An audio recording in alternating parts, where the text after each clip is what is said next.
Welcome to Global Gossip with Toronto. Welcome. I think I want us to look at a very sensitive topic. Now, this is a kind of topic that many persons use this topic as an excuse to Nigeria underdevelopment. Now, many persons think or agreed that Africa or Nigeria underdevelopment can be linked to westernization or can be linked to colonization. Now, but to me, I don't think that is the reason why we are underdeveloped. Yes, I don't think it's the reason why we are underdeveloped. Not only us, but Africans and some countries that the Europeans colonized. Then, if you look at it, we have this concept, we have this perspective of linking our underdevelopment and our backwardness in all ramification based on our contact with this white fox. But I don't think so. Now, if you look at our underdevelopment, most especially in Nigeria, you find out that it has to do with leadership and poor institution. Yes, leadership is one of the problems that Nigeria is having. As a matter of fact, we are not having only weak leadership, rather we are having weak institutions that will be able to enforce laws and policies. Now, if you're looking at it, let's look at examples. There are some countries that these western countries colonized, most especially the country of North Asia. Now, for example, you look at Singapore, you look at Malaysia, you also look at Taiwan, you look at Vietnam. You find out that these countries have the same history of colonization. Not only having the same history of colonization, they also have the same history of violence and war.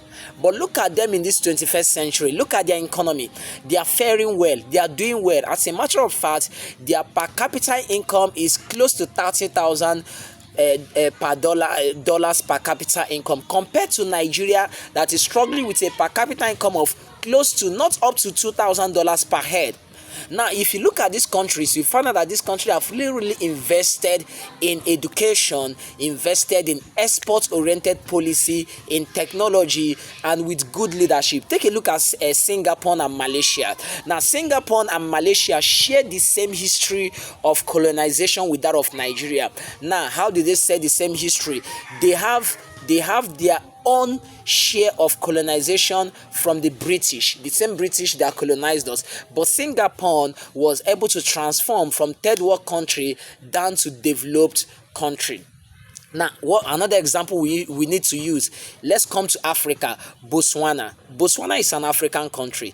Take a look at Botswana. Botswana was colonized by the British, but currently, as I'm talking to you, because of prudence in the management of diamond in Botswana, because of low corruption, Botswana is one of the high income economy in Africa. Now, statistically, look at Botswana per capita income and look at that of Nigeria. Botswana per capita income as of 2024 is close to $6,000 per head, whereas Nigeria is struggling with $1,000 per head. So, linking our underdevelopment to colonization, to imperialism, to the white folks that colonized us shows that we have failed in all ramifications.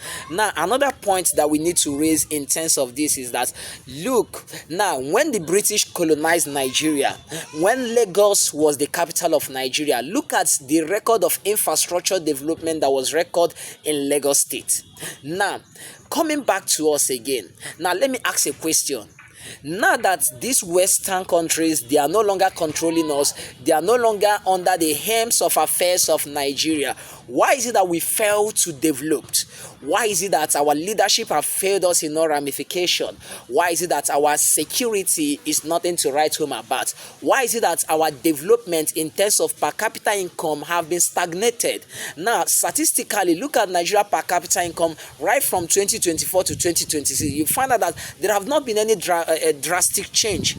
So, you look at this, you find out that we love to put the blames on these white folks. Now, for example, look at Ethiopia.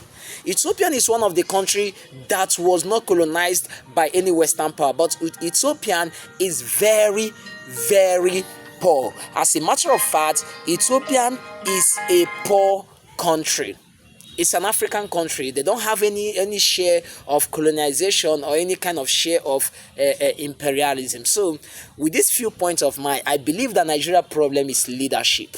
Our problem is leadership, and I don't think that our problem is based on colonization. Our problem is based on imperialism. Yes, we cannot take away the influence of westernization, of globalization in our economy. Now, that is a general phenomenon all over the world. That is a general phenomenon. Now, whenever you are talking about globalization, talk about the aids.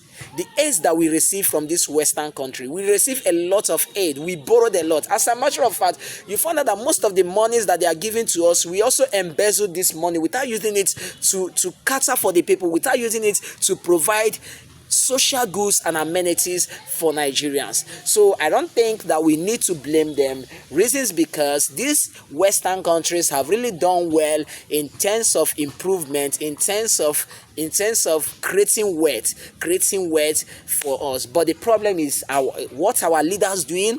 Are they doing well? What are they doing in order to improve the economic situation of the country? Thank you. Please write on the comment section, what do you think? Do you think that our underdevelopment or the poverty in Africa is being contributed or was contributed based on our contact with westernization or based on our contact with this colonial master? So what do you think? Or do you think that our problem is internally made? What do I mean by internally made? Our problem is based on poor leadership, which I agree is based on poor leadership, weak institution. Thank you.